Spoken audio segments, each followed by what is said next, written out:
talking as a former prosecutor. Siyempre, sunod lang kayo. Pero, mas ginanong-going ko, isasabi ko na kita, kasi ito ba na nag-ibig sa akin? Pero hindi rin ako papayag na makulong ka. Ituro mo lang kung sinong nag-uto sa iyo, ihampas ko yung akin.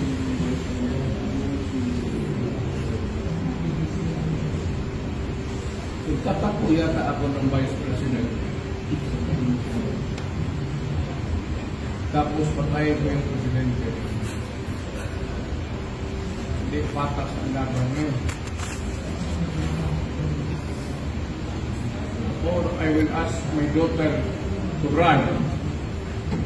And I will run as Vice President. Tapos sabihin ako sa kanya, you give me.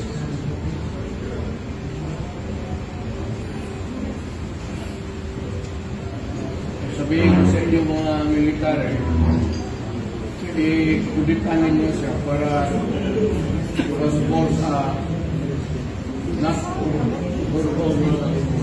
decision para makatakbo sa ulit.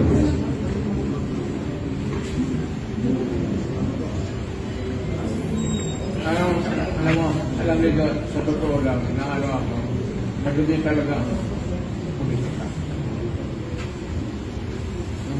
Let's talk about it. What is that speculative? Right now, what is clear?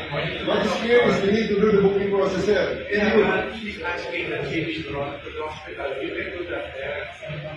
Is that too much? Yes, sir, that's too much. Oh, is that too much? 80 years old siya. 80 years old siya. 80 years old siya. Walang kaso. 80 years old siya. Ilan sa Filipino ang nahuli kayong araw na to? Ilan ang Anong kaso? Kaya nga, anong kaso? Gawa lang yung kaso. Kung kayo lang, sir, ilang Filipino ang binuka, ilang presidente na namumuk. So that means that you are banking on the inequality of the law because of the standing of the person. Let's talk about it. What is that? Unang brigada. Attorney, reaction lang po sa pag-arrest ngayon kay dating Pangulong Duterte. Well, gaya ng sinabi ko ilang beses na illegal ang pag-arresto sa kanya. At nakalulungkot at nakakainit din ng ulo na ang ating gobyerno sa pangunguna ni Presidente Marcos ay hindi naging makabayan sapagkat sinusuko nito ang soberentiya ng bansa. Dahil alam niya naman, siya na rin nagsabi walang jurisdiction ang ICC. Pagkatapos ang mandamiento de arresto ay galing sa ICC. Kung walang jurisdiction, bakit niya hinayaan at tinutulungan pa na arrestuin ang dating Presidente Duterte? At pati mga abogado hindi nila pinapapasok. Sinasalubong ng abogado ng ibang kasama kong abogado sa paglanding, hindi nila pinapasok.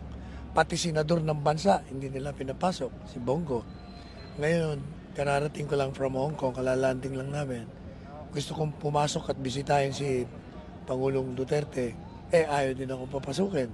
Ay, ano bang klase?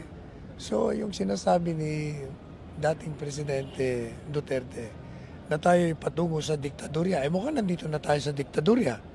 Meron mo pati mga abogado sa ating saligang batas ay binibigyan ng karapatan ang sino mga akusado ng isang krimen na mabigyan kaagad ng abogado. Sa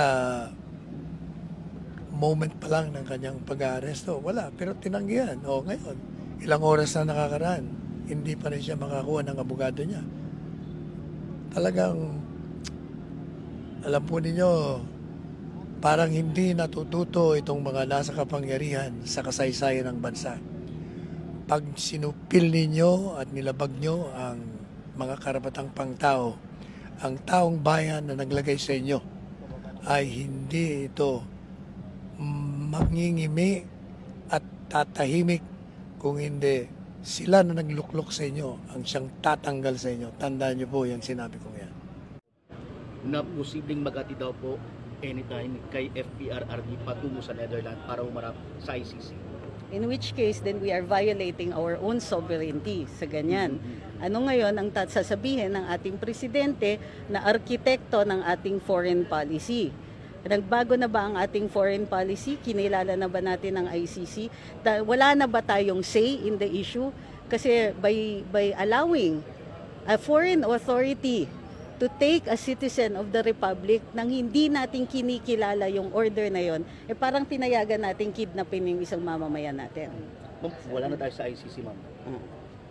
Pero mukhang nakikipag-usap ang gobyerno sa ICC. Ano pong pananaw niyo dito? Sinungaling yung presidente natin. Bakit tayo nakikipag-usap? Kala ko ba wala ng jurisdiction? Kala ko ba hindi na natin kinikilala? Nag-withdraw tayo sa Rome Statute, matagal na. In existence na yung policy na yon. Kinakausap nila to what end? Kung hindi nila papayagan na at least man lang dumaan sa hukuman itong warrant of arrest na, alleged warrant of arrest na ito, then nagsinungaling sa atin ang Pangulo.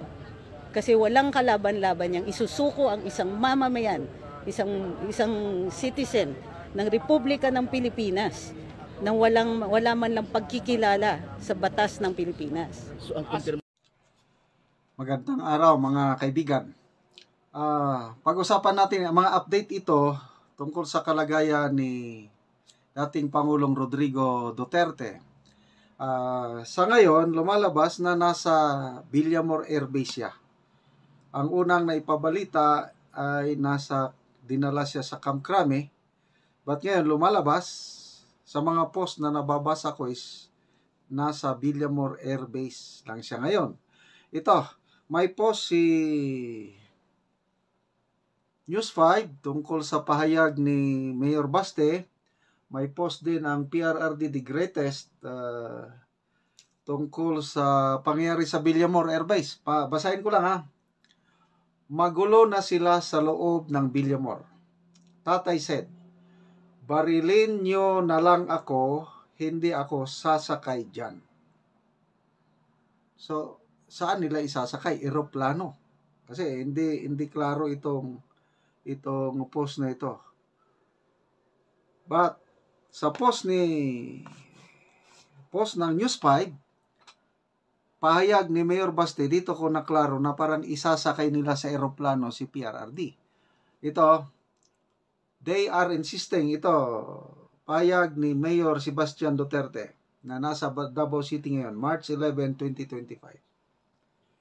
They are insisting that PRRD get on a plane to who knows where using an ICC warrant which does not have jurisdiction in this country.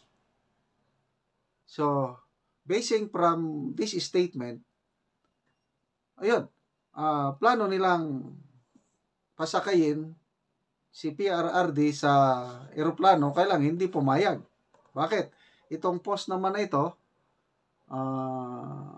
Maricar Serrano, Tatay said, barilin nyo na lang ako, hindi ako sasakay dyan. Mabuti, talagang. Hindi nila basta-basta makaya itong ating presidente, dating presidente, ano? So, ituloy ko yung pahayag ni Mayor Baste. They are insisting that PRRD get on a plane to who knows where using an ICC warrant which does not have jurisdiction in this country. Clowns behaving like clowns again. This has to end. Bongbong Marcos admin is fantasizing that this scenario would materialize, hoping that the issue on the national budget would just go away. The smell of desperation. So,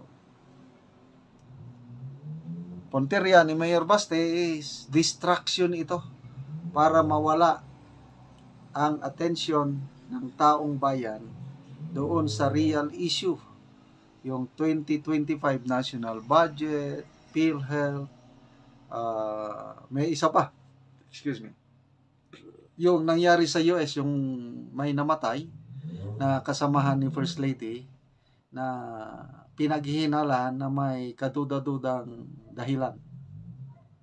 So those are the real issues. Kaya isinisingit ito. Magbasa tayo sa